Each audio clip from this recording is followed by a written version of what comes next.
দুর্নীতি দমন কমিশনের তদন্তে বেরিয়ে এলো এক চাঞ্চল্যকর তথ্য। বগুড়ার সোনাতলা উপজেলার রানীপাড়ার মুক্তিযোদ্ধা রফিকুল ইসলাম অন্যের ৭ সন্তানকে নিজের দেখিয়ে মোটা অঙ্কের অর্থ নিয়ে চাকরি এবং অন্যান্য সুযোগ সুবিধা পেতে সহায়তা করেছেন। এতে রাতারাতি অর্ধ কোটি টাকার মালিক হয়েছেন তিনি।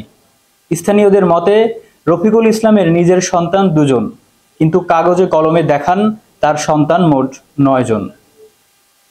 দুর্নীতি দমন কমিশনের অনুসন্ধানে জানা যায় রফিকুল ইসলাম এবং রেবেকা সুলতানা দম্পতির সন্তান রাশেদা আক্তার এবং মোর্শেদা আক্তার, তারা দুজনেই গৃহিণী।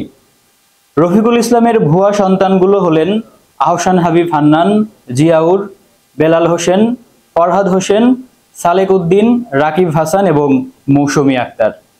এদের মধ্যে হান্নান এবং জিয়াউরের প্রকৃত বাবা সোনাতলা দক্ষিণ রানীপাড়ার জাফর আলী।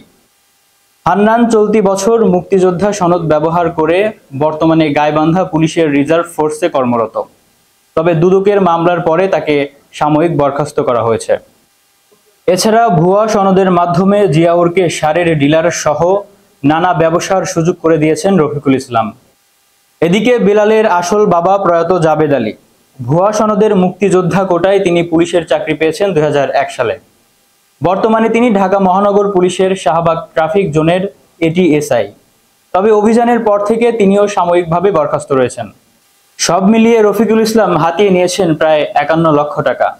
ধারণা করা যাচ্ছে রফিকুল ইসলামের মতো এমন সনদের অপব্যবহারকারী বাংলাদেশে রয়েছে আরো শত শত, যার কারণে চাকরি পাচ্ছে অযোগ্যরা এবং বঞ্চিত হচ্ছে মেধাবী শিক্ষার্থীরা।